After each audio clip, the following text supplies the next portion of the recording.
அஸ்ஸலாமு அலைக்கும் ஃப்ரெண்ட்ஸ். இன்றைக்கி சூப்பரான சுலைமானி டீ எப்படி போகலான்னு பார்க்கலாம். ரொம்பவே சூப்பராக இருக்கும். சாப்பிட்டா நம்மளுக்கு ஜீரண சக்தி அதிகரிக்கும். வாங்க எப்படி செய்யலான்னு பார்க்கலாம். இதுக்கு என்னென்ன பொருள்லாம் தேவைன்னு பார்க்கலாம். புதினா நம்ம கொஞ்சம் தான் சேர்க்க போகிறோம். அதனால் ஒரு இனுக்கு நான் புதினா எடுத்திருக்கேன். இந்த மாதிரி ஃப்ரெஷ் புதினா எடுத்துக்கோங்க.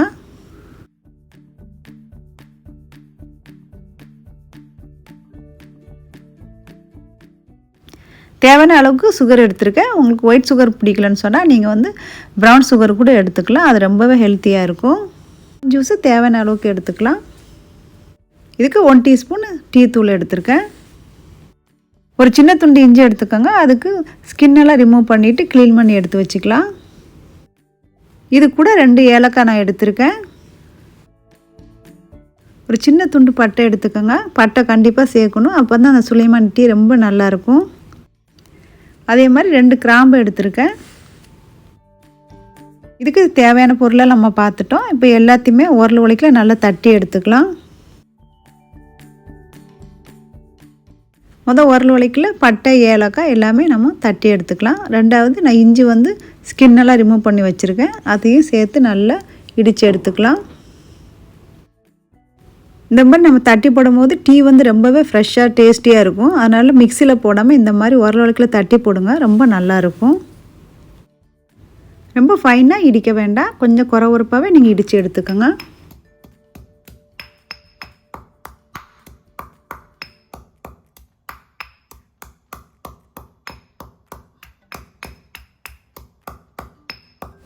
இந்த மாதிரி நல்லா குறவுறுப்பாக நம்ம தட்டி எடுத்துட்டோம். இப்போ எல்லாம் நான் இடிச்சிட்டேன். நம்ம இதுலேருந்து எடுத்துக்கலாம். இப்போ ஸ்டவ் ஆன் பண்ணிவிட்டு ஒரு பாத்திரத்தை ஸ்டவ்வில் வச்சுக்கலாம். இப்போ 4 கிளாஸ் அளவுக்கு நம்ம தண்ணி சேர்த்துக்கலாம். நீங்கள் 2 கப்பு தண்ணி எடுத்துக்கோங்க. இப்போ 4 கிளாஸுக்கு அது கரெக்டாக இருக்கும். இப்போ நம்ம தண்ணி நல்லா சூடாயிருச்சு, கொதிக்க ஆரம்பிச்சிட்டு இந்த டைமில் 2 கிராம்பு எடுத்து வச்சுருந்தேன். அது மட்டும் நம்ம தண்ணிக்குள்ளே சேர்த்துக்கலாம். இப்போ வெந்நீர் நல்லா கொதிக்க ஆரம்பிச்சிட்டு இந்த டைமில் நம்ம இடித்து வச்சுருந்த இஞ்சி எல்லாத்தையும் இதில் போட்டு நல்லா மிக்ஸ் பண்ணி விட்டுருங்க. இப்போ நல்லா நம்ம மிக்ஸ் பண்ணிட்டோம். இது கூட சேர்த்து நம்ம சுகர் ஆட் பண்ணிக்கோங்க. சுகர் சேர்த்தப்புறமா 2 நிமிஷம் நல்லா இந்த வெந்நீர் கொதிக்கட்டும். இப்போ டீ நல்லா கொதிக்க ஆரம்பிச்சிருச்சு. நம்ம எடுத்து வச்சுருந்த டீ தூளை இதில் போட்டு ஒரே ஒரு கொதி வந்தோடனே ஸ்டவ்வை நம்ம ஆஃப் பண்ணிக்கலாம். அதுக்கு மேலே கொதிக்க விடாதீங்க. கலர் ரொம்ப டார்க் ஆயிரும், நல்லா இருக்காது பார்க்குறதுக்கு. டீ தூளை சேர்த்த உடனே ஒரு கொதிச்சோடனே ஸ்டாப் பண்ணிடுங்க அடுப்பை. இல்லை ரொம்ப கொதிச்சிச்சுன்னா கடுக்க ஆரம்பிச்சிரும், டீ நல்லா இருக்காது. நான் லெமன் ஜூஸ் வேறு சேர்க்க போகிறோம். அவ்வளோதான். நல்லா மிக்ஸ் பண்ணிவிட்டு நம்ம ஸ்டவ்வை ஆஃப் பண்ணிவிட்டு இறக்கிக்கலாம். நான் ஸ்டவ்வை ஆஃப் பண்ணிவிட்டேன். இப்போ நம்ம புதினாவை அதில் சேர்த்துக்கலாம்.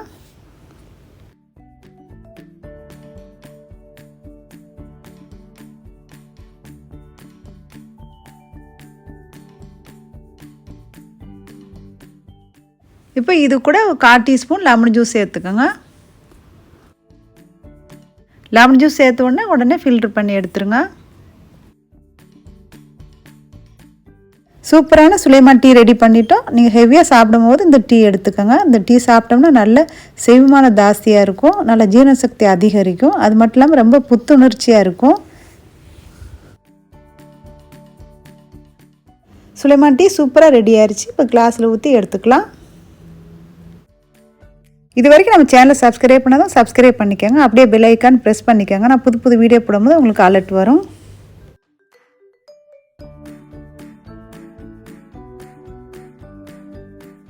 நீங்களும் உங்கள் வீட்டில் இந்த மாதிரி சுலைமான் டீ போட்டு சாப்பிட்டு பாருங்கள். ரொம்பவே சுவையாக இருக்கும். இந்த ரெசிபி உங்களுக்கு பிடிச்சிருந்தா ப்ளீஸ் லைக், ஷேர், சப்ஸ்கிரைப். மீண்டும் அடுத்த வீடியோ சந்திப்போம். தேங்க்ஸ் ஃபார் வாட்சிங் ஃப்ரெண்ட்ஸ்.